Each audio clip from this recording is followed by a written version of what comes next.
दिया गया द्विघात समीकरण। यह हमारा क्लास 10 का चैप्टर नंबर 4 है। इसमें हमें क्या क्या पढ़ना है देखते हैं। लिखा गया द्विघात समीकरण। पहले यह समझते हैं द्विघात समीकरण क्या होता है। द्विघात समीकरण, द्विघात समीकरण, द्वि का मतलब होता है दो और यह घात है दो, प्लस में लिख सकते हैं घात। जिसकी अधिकतम घात दो होगी उसे बोलेंगे द्विघात समीकरण। इसकी परिभाषा लिख सकते हैं, अधिकतम घात दो होनी चाहिए।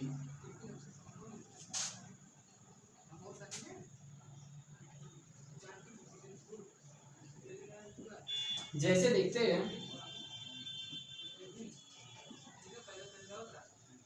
7x² प्लस 5x प्लस 3 बराबर 0 मान लेते हैं।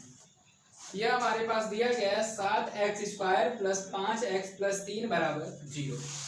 द्विघात सीखना है। द्विघात में घात हमें अगर दो मिल जाए, जिसकी घात दो होगी उसे बोले हम द्विघात समीकरण। यहाँ पे लिखा गया 7x² यानी सबसे बड़ी घात यहाँ पर दो है, यहाँ पर एक है, इसमें कोई घात नहीं है, यानी सबसे अधिक घात हमें दो मिलेगी। तो लिख देते हैं घात हमारी कितनी है, सबसे बड़ी दो। तो बोल सकते हैं यह द्विघात समीकरण है। लेकिन यहाँ पर एक कंडीशन बनेगी, पहले इससे देखते हैं। तो लिख सकते हैं इसे ax² प्लस में इसके साथ एक जुड़ा है तो बोल सकते हैं bx प्लस में c लिख देते बराबर कुछ नहीं तो 0।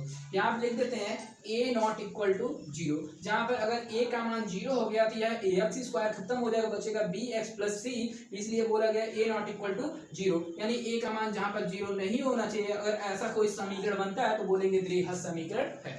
तो उसके बाद हमें सीखना है द्विघात समीकरण को हल करने की विधियां। द्विघात समीकरण को कैसे हल करते हैं, यानी उस विधि को, वह विधि हमारी टोटल 3 विधि है। पहली दी गई है गुणनखंड विधि, एक हमें सीखनी है गुणनखंड विधि। गुणनखंड विधि सीखने के बाद हमें सीखना है पूर्ण वर्ग विधि।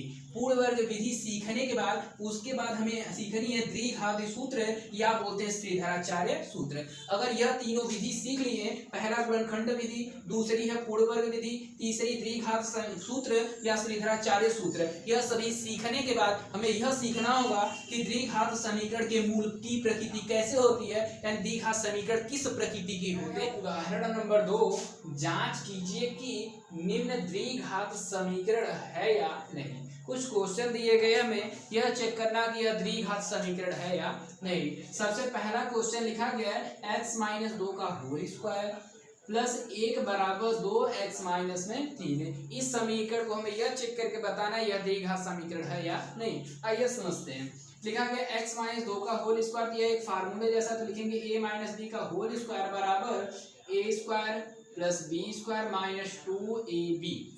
पहला x का स्क्वायर प्लस दूसरा 2 का स्क्वायर हो जाएगा 4, फिर माइनस 2 का गुणा x में तो 2x, 2x का गुणा 2 में 2 दूना 4x, प्लस में लिखा गया है 1। यह बराबर में 2x है, माइनस में 3। यह प्लस में इधर आया तो माइनस में, यह माइनस इधर आया तो प्लस में। देखेंगे x² प्लस में 4 है, माइनस में 4x प्लस में 1। यह प्लस में इधर आया तो माइनस में 2x, या माइनस में 3 इधर आया तो प्लस में 3, बराबर कुछ नहीं बचा तो 0। x² है, इस पद जैसा कुछ नहीं है तो लिखेंगे x²। फिर प्लस में 4 है, प्लस में 1 है, प्लस में 3 है। यह माइनस में 4x है, माइनस में 2x है। x² के बाद हमें सजाती घात के रूप में लिखना हो तो यह लिखेंगे 4x माइनस में 2x। माइनस माइनस जुड़ता है तो इसलिए जोड़ लेते हैं, 4 और 2 मिलकर के माइनस में 6x। फिर उसके बाद लिखा गया प्लस में 4 है, प्लस में 1 है, प्लस में 3। सभी अंक दिए गए इसलिए सभी को एक साथ जोड़ते हैं तो 4 1 5, 5 प्लस में 3 मिलकर के 8। क्योंकि बराबर कुछ नहीं 0, इसकी सबसे बड़ी घात 2 है, लिखेंगे द्विघात समीकरण है। दूसरा क्वेश्चन देखते हैं। दूसरा क्वेश्चन लिखा गया है x प्लस में 1 है प्लस 8 है बराबर x प्लस 2x माइनस में 2। गुणा करते हैं, चेक करते हैं। पहले x का गुणा x में तो x² प्लस x का गुणा x 1 में तो x है, प्लस में लिखा गया 8। यह एक बार जोड़ा गया एक बार घटाया गया, तो चूंकि एक फार्मूला होता है, लिखेंगे ए स्क्वायर प्लस माइनस में बी स्क्वायर बराबर होता है ए प्लस में बी, ए माइनस में बी। एक बार जोड़ा गया एक बार घटाया गया तो फार्मूला होता है ए स्क्वायर माइनस में बी स्क्वायर। यहाँ भी जोड़ा गया एक बार घटाया गया है तो लिखेंगे पहले का स्क्वायर यानी एक्स का स्क्वायर, फिर माइनस 2 का स्क्वायर, यह सब प्लस में है, यह प्लस में इधर है तो माइनस में, यह माइनस में इधर है तो प्लस में। लिखेंगे एक्स स्क्वायर प्लस में एक्स है प्लस में 8 है, यह प्लस में इधर है तो माइनस में एक्स स्क्वायर, यह माइनस में इधर है तो प्लस। 2 का स्क्वायर होता है 4 बराबर कुछ नहीं तो 0। लिखेंगे एक्स स्क्वायर प्लस में एक्स स्क्वायर माइनस में दोनों आपस में कैंसिल।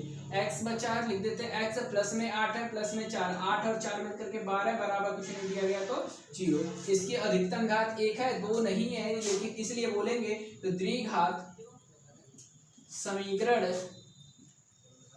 नहीं है। क्वेश्चन नंबर तीसरा देखते हैं। तीसरा लिखा गया है x ब्रैकेट में 2x प्लस 3 बराबर एक्स स्क्वायर प्लस में 1। इसको सॉल्व करते हैं। x का गुणा 2x में करेंगे तो 2x स्क्वायर प्लस x का गुणा 3 में तो 3x, यह प्लस में है इधर आया तो माइनस में x स्क्वायर हो जाएगा, यह प्लस में इधर आया तो माइनस में 1 बराबर कुछ नहीं बचा तो 0। यह x स्क्वायर है यहाँ पे x स्क्वायर, यह 2 बार है यह 1 बार, तो 2 में से 1 बार घटाएंगे तो x स्क्वायर बचेगा। 3x प्लस में तो लिखते हैं प्लस में 3 और x, फिर माइनस में 1 बचा बराबर कुछ नहीं बचा तो 0। लिखेंगे इसकी सबसे बड़ी घात 2 है इसलिए बोलेंगे द्विघात समीकरण है। क्वेश्चन नंबर चौथा देखते हैं। लिखा गया x प्लस 2 का होल क्यूब बराबर एक्स क्यूब माइनस में 4। क्योंकि a प्लस बी का होल क्यूब का एक फार्मूला होता है तो लिख देते हैं साइड में। लिखेंगे a प्लस बी का होल क्यूब बराबर a cube plus b cube plus 3ab bracket में a प्लस बी। x का क्यूब प्लस 2 का क्यूब लिखेंगे, फिर प्लस 3ab लिखा गया तो 3 लिखेंगे x और गुणे 2, तो x गुणे 2 ब्रैकेट में x प्लस में हो जाएगा 2। फिर यह प्लस में है इधर आएगा तो माइनस में x क्यूब, यह माइनस में है इधर आया तो प्लस में 4 बराबर कुछ नहीं बचेगा तो 0। x क्यूब लिखा गया है, फिर प्लस 2 का क्यूब होता है हमारा 8, फिर 2 3 6x, फिर ब्रैकेट में लिखा गया x प्लस में 2 माइनस में x क्यूब प्लस में 4 बराबर कुछ नहीं तो 0। x क्यूब प्लस में है यहाँ पर x क्यूब माइनस में है, दोनों आपस में कैंसिल। फिर लिखा गया 8 है यहाँ पर 4 है तो 8 और 4 जोड़ देंगे तो 12 हो जाएगा। फिर प्लस 6x का गुणा x में करेंगे तो 6x स्क्वायर, फिर प्लस का गुणा प्लस में तो प्लस 6x का गुणा 2 में तो 6 दूना 12 और x बराबर हमारा कुछ नहीं है तो 0। फजाती घात के रूप में लिखेंगे 6x स्क्वायर प्लस में 12x प्लस में 12 बराबर कुछ नहीं है तो 0। क्योंकि सबसे बड़ी घात देखें तो 2 है, लिखेंगे द्विघात समीकरण